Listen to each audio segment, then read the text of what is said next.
Hello dear student, this is Anshuman sir, and today I am going to discuss our lecture number 1 of the chapter 2.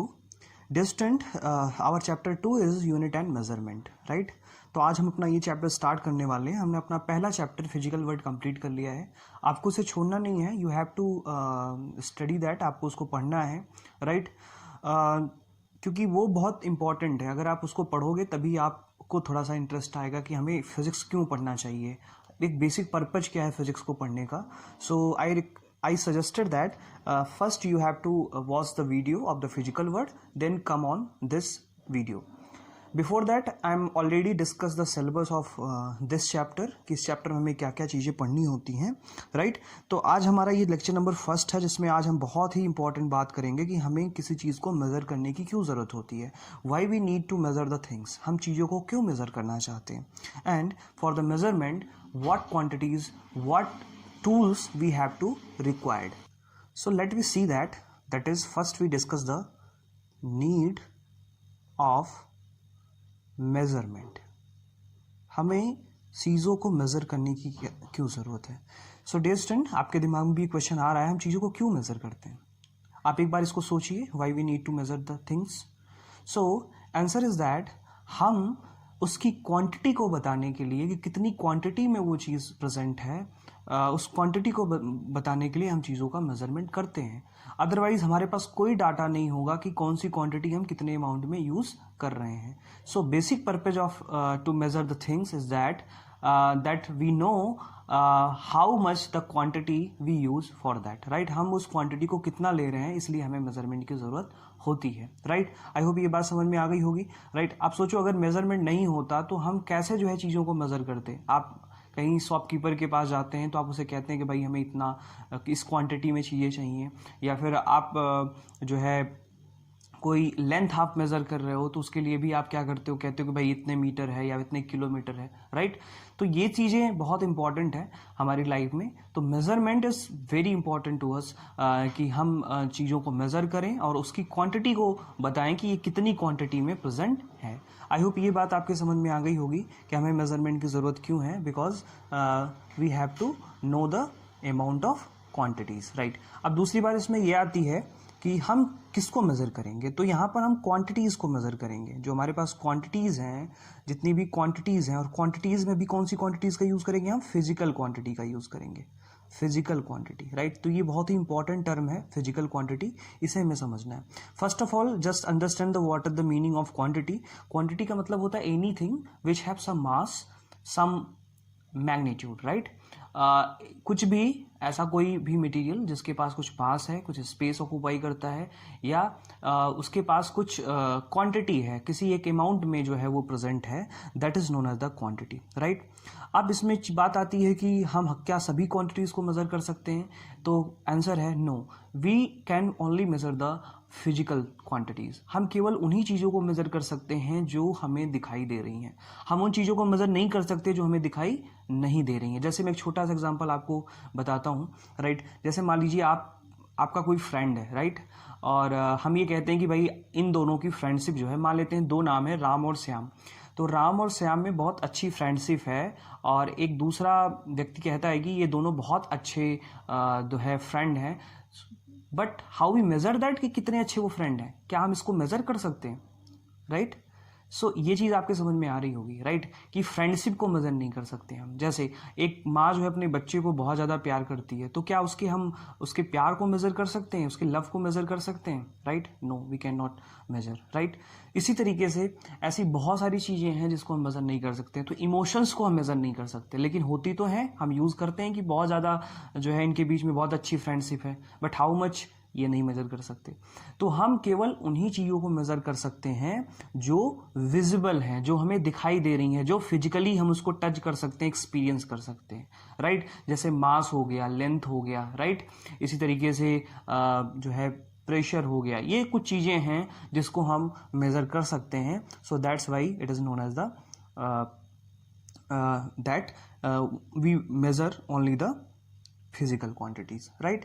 अब इसको define कर लेते हैं कि physical quantities होती क्या हैं, right? The quantities which are measurable are known as a physical quantity. तो केवल मेजर हम फिजिकल क्वांटिटी को कह सकते हैं, तो हम यही कह सकते हैं the quantities the quantities which are measurable, right. ऐसी क्वांटिटीज जो मेजरेबल हैं, जिसको हम मेजर कर सकते हैं, उसे हम क्या कहते हैं? फिजिकल क्वांटिटी कहते हैं, राइट। अब इसका क्लासिफिकेशन करते हैं, राइट। फिजिकल क्वांटिटीज को भी हम क्लासिफाइड करते हैं। तो क्लासिफाइड इसको हम 3 कैटेगरी में करते हैं, ठीक है। अब देखिए यहाँ पर आपके सिलेबस में 11th सिलेबस में हम फिजिकल क्वांटिटीज को अलग अलग रेफरेंस में क्लासिफाइड करेंगे। कभी हम इसको जो है इसके फंक्शन के अकॉर्डिंग क्लासिफाइड करेंगे, कभी हम डायरेक्शन के अकॉर्डिंग इसको क्लासिफाई करेंगे, स्केलर क्वांटिटी, वेक्टर क्वांटिटी। तो ये अंतर थोड़ा सा आपके समझ में आना चाहिए कि आप मेन रेफरेंस पॉइंट क्या ले रहे हैं। तो यहाँ पर हम रेफरेंस ले रहे हैं कि ये किस तरह से फंक्शन कर रहा है। तो फंक्शन के अकॉर्डिंग हम बात करें तो 3 तरह की क्वांटिटीज होती हैं, राइट। या हम इसको 4 टाइप ऑफ क्वांटिटीज कह सकते हैं। पहली क्वांटिटी जो होती है उसे हम कहते हैं fundamental quantity, fundamental quantity, right. कुछ हमारे नेचर में कुछ ऐसी क्वांटिटीज होती हैं जो फंडामेंटल होती हैं, राइट। जैसे कि मैंने आपको फर्स्ट चैप्टर में पढ़ाया था कि हमारे नेचर में 4 टाइप ऑफ फोर्सेस जो हैं वो फंडामेंटल हैं, जिसमें मैंने आपको ग्रेविटेशनल फोर्स की बात करी थी, इलेक्ट्रोस्टैटिक फोर्स की बात करी थी, राइट। इसके बाद मैंने वीक न्यूक्लियर फोर्स की बात करी थी और स्ट्रॉन्ग न्यूक्लियर फोर्स की बात करी थी। अब हमारे नेचर में और भी जितने सारे फोर्सेज हैं, सब मिलकर के इन्हीं फोर्सेज से मिलकर के बने हुए हैं, राइट। तो ऐसे ही हमारे नेचर में जितनी भी क्वांटिटीज हैं उनको मेजर करने के लिए अगर हमारे पास कुछ ऐसी सर्टेन क्वांटिटीज हैं जिसको अगर हम पढ़ लें तो उनकी हेल्प से हम किसी भी क्वांटिटी को मेजर कर सकते हैं। तो सबसे पहले हम बात करेंगे फंडामेंटल क्वांटिटीज। तो इसमें हम 7 टाइप ऑफ फंडामेंटल क्वांटिटीज की बात करने वाले हैं। तो हमारे नेचर में जो है 7 टाइप ऑफ फंडामेंटल क्वांटिटीज हैं, जिसको अभी हम डिटेल में स्टडी करेंगे। दूसरी जो क्वांटिटी हमारे पास है that is the derive quantities, है ना। या आप कह सकते हो कि derived quantity, right. Derived quantity. अब ये डेराइव क्वांटिटी क्या होती है? नाम से ही क्लियर है, डेराइव किया गया है। इसमें एक से ज़्यादा फंडामेंटल क्वांटिटीज़ का इन्वॉल्वेंस होता है ना। एक से ज़्यादा फंडामेंटल क्वांटिटीज से मिलकर बनने वाली क्वांटिटीज़ को हम क्या कहते हैं?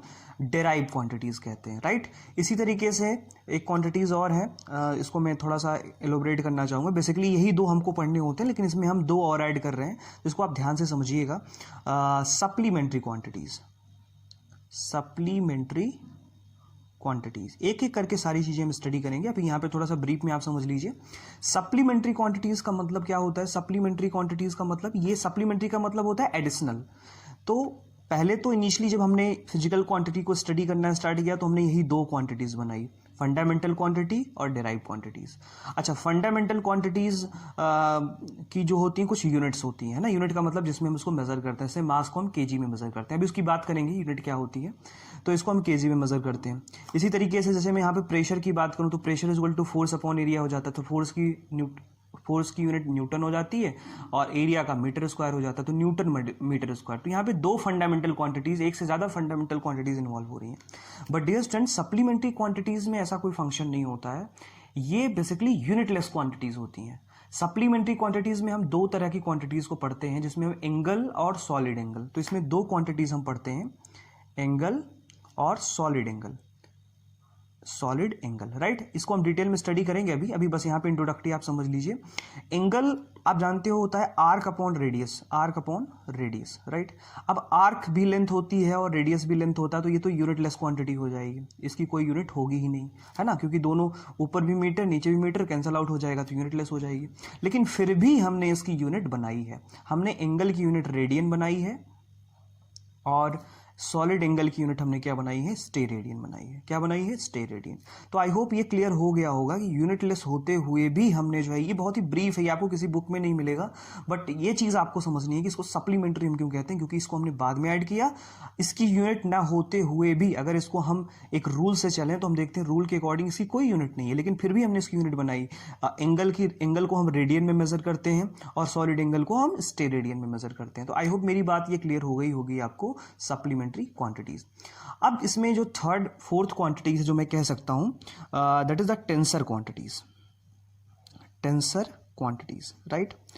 अब टेंसर क्वांटिटीज क्या होती हैं? तो टेंसर क्वांटिटीज ऐसी क्वांटिटीज होती हैं जो न तो वेक्टर क्वांटिटी होती है, न तो स्केलर क्वांटिटीज होती हैं। अब देखो, इन फंडामेंटल क्वांटिटीज में या फिर डेराइव क्वांटिटीज में ऐसी बहुत सारी क्वांटिटीज आपको मिलेंगी जिसमें डायरेक्शन भी होगा और डायरेक्शन नहीं होगा।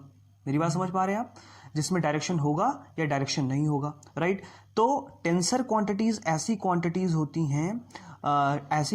होती हैं जिनमें जो तो ना तो स्केलर होते हैं या तो ना तो वेक्टर होते हैं, या वो किसी एक स्पेशल केस में जो है वो वेक्टर बन जाते हैं और किसी एक स्पेशल केस में वो स्केलर बन जाते हैं। वेक्टर क्वांटिटीज ऐसी क्वांटिटीज होती हैं जिसमें डायरेक्शन और मैग्नीट्यूड दोनों होता है, और स्केलर क्वांटिटीज ऐसी क्वांटिटीज होती हैं जिनमें डायरेक्शन नहीं होता है, केवल मैग्नीट्यूड होता है। तो जैसे एग्जाम्पल में बात करूँ करंट, तो करंट एक स्केलर क्वांटिटी है और कभी कभी ये वेक्टर की तरह भी काम करने लगती है। तो ये थोड़ा सा विरोधाभास यहाँ पे हो जाता है, थोड़ा सा पैराडॉक्स क्रिएट हो जाता है, तो ये थोड़ा सा समझते रहिए। और इसी में मैं दो और ऐड कर दे रहा हूँ, स्केलर और वेक्टर, राइट। तो ये मैं एडिशनल ऐड कर रहा हूँ यहाँ पे, इसको समझते रहिएगा। स्केलर का मतलब ऐसी क्वांटिटीज जिसमें डायरेक्शन हो, राइट। डायरेक्शन के साथ जो क्वांटिटीज होती हैं उसे हम क्या कहते हैं, स्केलर, उसको हम वेक्टर क्वांटिटी कहते हैं। और जिनमें केवल मैग्नीट्यूड हो, डायरेक्शन ना हो, तो ऐसी क्वांटिटीज को हम क्या कहते हैं, स्केलर क्वांटिटी कहते हैं। आई होप समझ में आ गया होगा।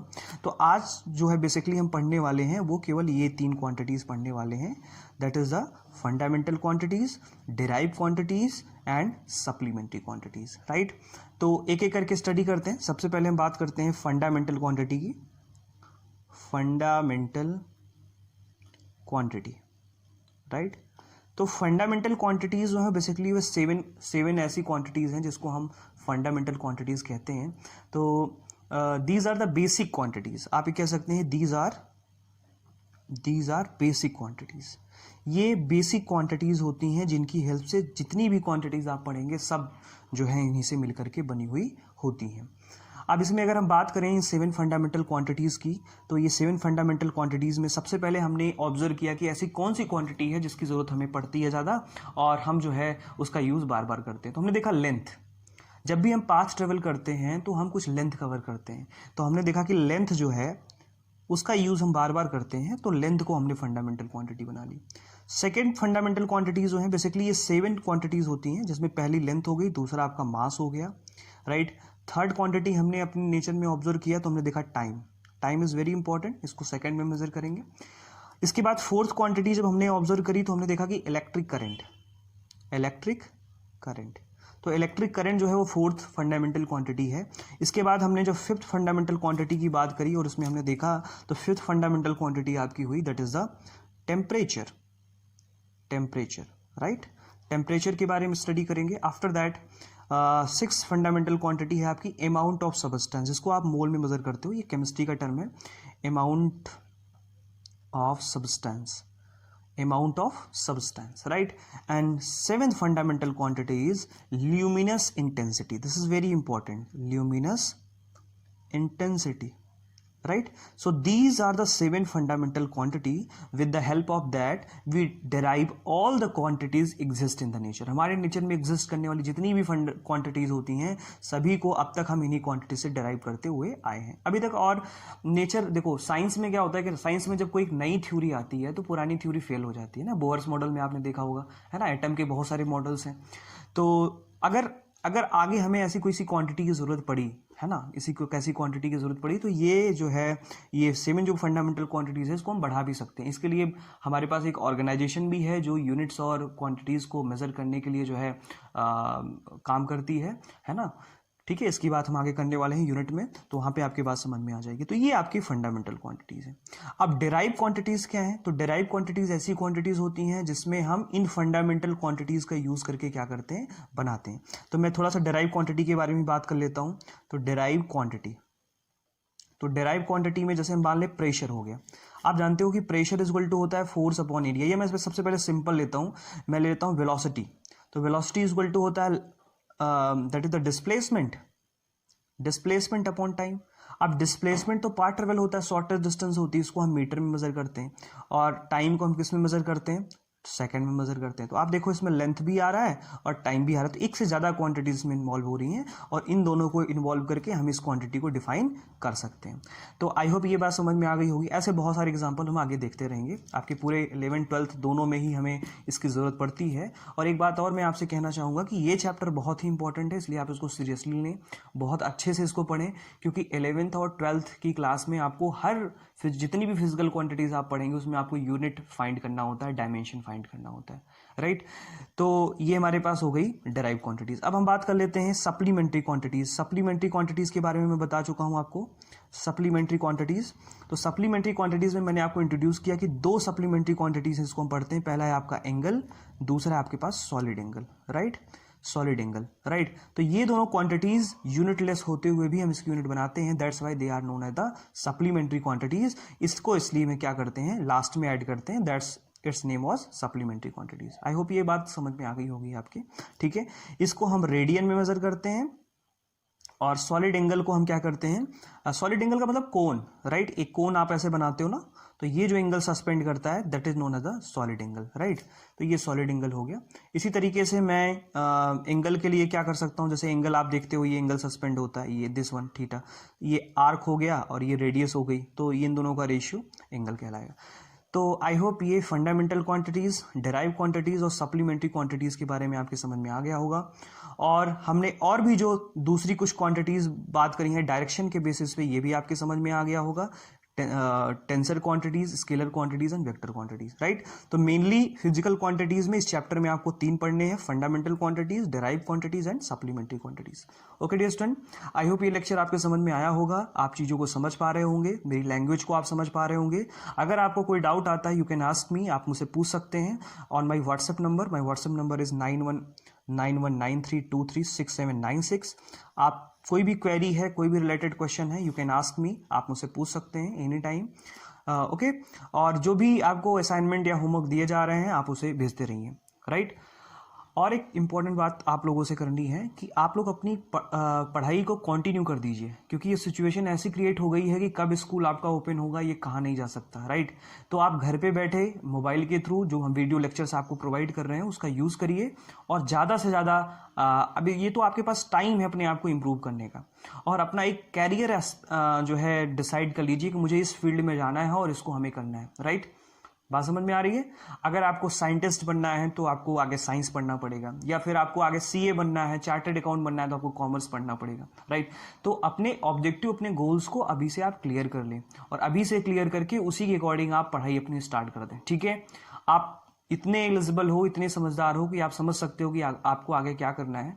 देखो, अगर हमारा गोल क्लियर होता है तो आगे की चीजें हम आसानी से कर पाते हैं। तो सबसे पहले अपना गोल क्लियर करिए, गोल क्लियर करने के बाद उसके बाद आप डिसाइड करिए कि आपको कौन सा सब्जेक्ट लेकर के पढ़ना है, कैसे पढ़ना है, ठीक है।